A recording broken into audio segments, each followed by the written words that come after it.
carries a deadly combination of calmness and composedness. मैं अगर YouTube देखूं तो अपनी रील देखती रहती हूँ। नहीं, वो छुप छुप के सीरियल्स देखती है कभी कभी. और जो लोग कहते थे कि शीतल नहीं कर पाएंगी, आज वही हमारे घर पे मिठाई देने आते हैं। What a day and what a privilege it's for me and CNBC TV18 to be speaking to the world's #1 para archer and world's first female armless archer, Sheetal Devi. I don't think I need to tell you about her achievements because she's the latest sensation in the Indian sporting arena. शीतल देवी जी, हमसे बात करने के लिए बहुत बहुत शुक्रिया. Her coach is also with us. Sheetal, मैं आपसे जानना चाहती हूँ कि कैसे कर लेती हैं आप? आपकी जो अचीवमेंट्स हैं हमने देखी पैरा एशियन गेम्स में, चाइना में जो आपने कमाल किया, मैं आपका मैच भी देख रही थी. आप स्माइल करके मतलब इतनी इजीली, मतलब ऐसे सिचुएशंस में लोग ना बहुत ज़्यादा थोड़ा सा पैनिक करते हैं या मतलब थोड़ा सा घबराते हैं, लेकिन आप बिल्कुल ऐसा आराम से आपने, मतलब ऐसा लगा वो गया निशाने पे तीर. कैसे किया आपने? जब मैं पहली बार पोडियम पे चढ़ी थी तो मुझे डर लग रहा था कि अब कैसे करूं, क्या करूं. बट जैसे मुझे सर ने बताया था कि डरना नहीं होता, तो अपना बेस्ट देना होता है वहाँ पे, तो मैंने वही किया. मैंने अपना बेस्ट दिया, तो तब जाके मेडल आया. तो मुझे बहुत ही अच्छा लग रहा था जब हमारा तिरंगा लहरा रहा था वहाँ पे. मुझे बहुत खुशी हुई थी. तो पहले आप पेड़ पे चढ़ती थी और अभी आप एक ऐसे शिखर पर चढ़ी हैं दुनिया में #1 रैंकिंग में. थोड़ी सी अपनी कहानी के बारे में बताइए कि कब आपको लगा कि आपको आर्चरी करनी चाहिए और कहाँ से उस सफ़र की शुरुआत हुई? सबसे पहले मैं अपने गांव में होती थी. वहाँ छोटा सा गांव किश्तवाड़ में है, वहाँ पे होती थी. बट जब छोटी थी मैं स्कूल जाती थी, पढ़ती लिखती थी पैर से ही, खाना खाती थी पैर से. तो मुझे फैमिली का बचपन में ही सपोर्ट रहा है. फैमिली का, टीचर, फ्रेंड, सबका. मुझे कभी अलग होने का एहसास नहीं दिलाया है और ना ही मुझे लगा कि मेरी बाजू नहीं है तो मैं पीछे रहूँ. मुझे ऐसा कभी नहीं लगा. मैं पेड़ पे भी चढ़ लेती थी. मम्मी पापा ने भी कभी भी अलग होने का एहसास नहीं दिलाया. भाई बहनों ने भी नहीं मुझे कभी अलग होने का एहसास दिलाया. मैं सोच रही हूँ कि मेरी जैसी फैमिली किसी को है ही नहीं. तो बाद में मुझे स्पोर्ट्स के बारे में नहीं पता था. तो सबसे पहले मैं जब बेंगलोर गई थी, वहाँ पे प्रीति दीदी मिली थी मेरे साथ, तो उन्होंने मुझे स्पोर्ट्स के बारे में बताया था. तो बाद में मेरे सर से बात की थी. कोच का नाम कुलदीप वेदवान जी और मैम अभिलाषा चौधरी जी. श्री माता वैष्णो देवी आर्चरी अकेडमी में जब मैं आई थी तो मुझे लग रहा था कि मैं नहीं कर पाऊँगी आर्चरी, कि वो सब अपने हाथों से तीर चलाते थे, तो मैं कैसे करूँ. तो बाद में मुझे सर ने बताया कि तू कर पाएगी, तो मुझे बहुत अच्छा लगा था, खुशी हुई थी. सबसे पहले मैंने जब तीर चलाया था तो मुझे बहुत खुशी हुई थी तब, कि मैं अब चला पाऊँगी और खेल भी पाऊँगी. तो बाद में मैं गई थी खेलने. तो मुझे पहले डर लगता था कि वहाँ पे पोडियम पे चढ़ती थी तो मुझे बहुत डर लगता था कैसे खेलूँ अब. तो मेरे पीछे हमेशा मेरे कोचेस होते थे, सर मैम दोनों. तो आज यहाँ तक पहुँची हूँ, तो सबका सपोर्ट जब रहा तब जाके यहाँ तक पहुँची हूँ. मैं अगर नहीं रहा शायद मैं आज यहाँ तक नहीं पहुँच पाती. जी, आपने अपने कोचेस की बात की, आपके कोच आपके साथ हैं. Ma'am, how has your journey while training Sheetal Devi? In a very initial times, we found that, as she comes from a hill area, along with her doing, all the daily routine work, which was definitely difficult for her. Yeah. So when she started doing her routine work at the very early age, that has developed a different kind of strength, and that itself was a training for her.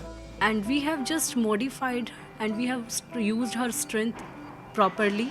Initially, she started with a basic foundation of the training.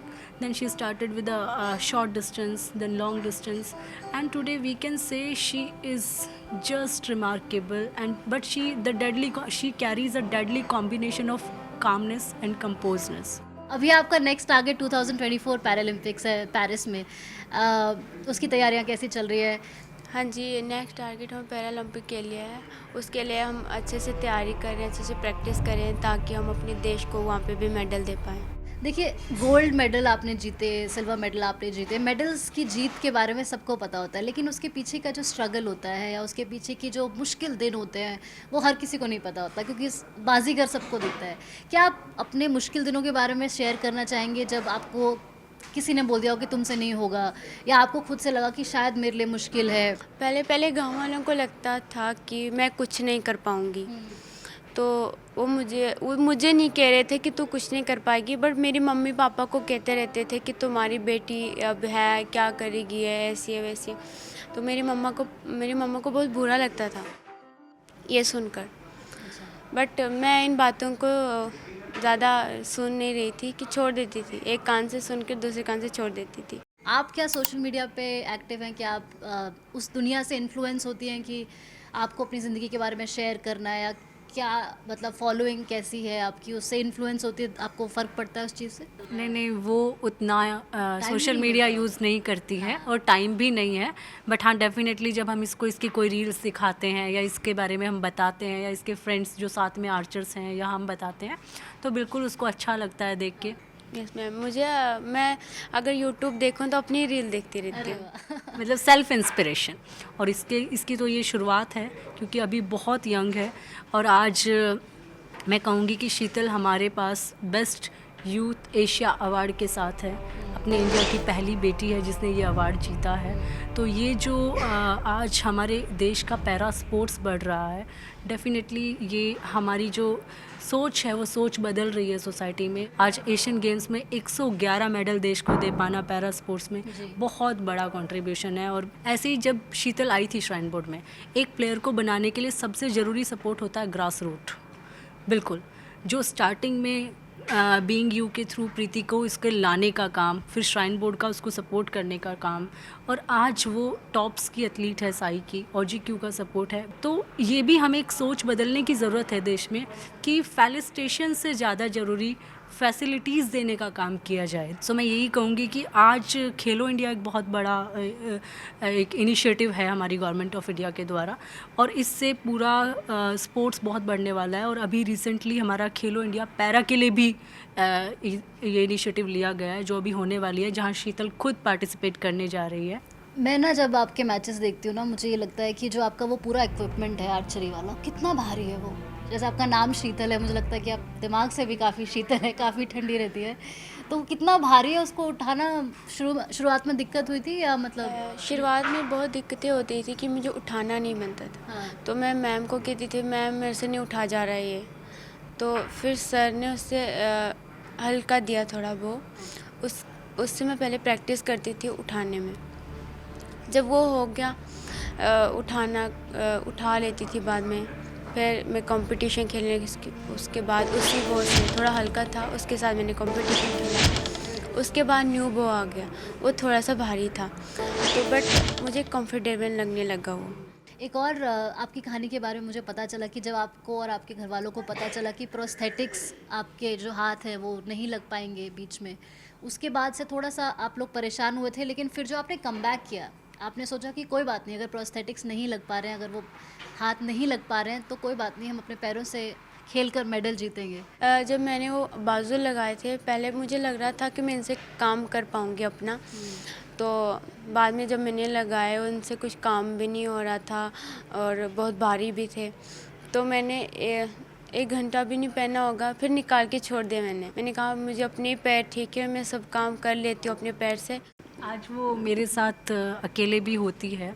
अगर मैं किसी चीज़ के लिए करती हूँ कि नहीं ये मैं कर रही हूँ, नहीं मैम मैं कर लूँगी, होगा तो मैं बोल दूँगी। जो इसके लिए डिवाइस यूज़ होता है जिसको वो अपनी बैक से और चेस्ट से यूज़ करती है तीर चलाने के लिए, चिन से, जो ये मार्क है, ये मार्क था, बट ये मार्क अब और भी काम आता है क्योंकि इसी से वो रिलीज़ करती है, एरो उसी से छोड़ती है।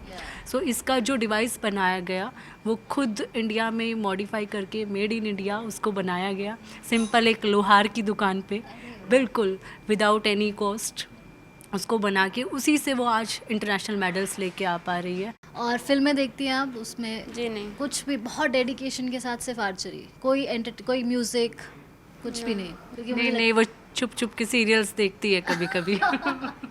आई have with me the parents of world's number 1 para archer Sheetal Devi. बहुत ज़रूरी रोल रहा है आपका शीतल देवी की इस जर्नी में। पिताजी के हैसियत से आपको कैसा लग रहा है कि आपकी बेटी इतने बड़े मुकाम पर है?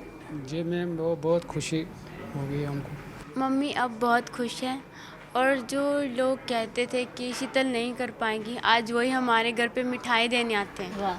कि आपकी बेटी ने हमारा नाम रोशन किया, हमारे गांव का नाम रोशन किया, हमारे देश का नाम रोशन किया। आप लोगों ने बहुत हिम्मत दी है शीतल को, है ना, कि लोगों ने जो भी कहा या आपके अंदर जो हिम्मत, जो मुझे लगता है जो बच्चों के अंदर आती है वो माँ बाप देते हैं, है ना। देते हैं। तो जब थोड़ा सा लगता, कभी लगा कि मुश्किल है कैसे करेंगे, तो उस वक्त में आप क्या सोचते थे, कैसे सपोर्ट हिम्मत दिया आपने? सोचना तो पड़ता था कि बेटी क्या करेगी आगे, हाँ, मगर माता रानी ने इसको पूरा साथ दिया हाँ। और हमारा साथ भी रहा, तो तब जाके ये भी आगे बढ़ी। मैम आपको मुंबई आके कैसा लगा? बहुत अच्छा लगा।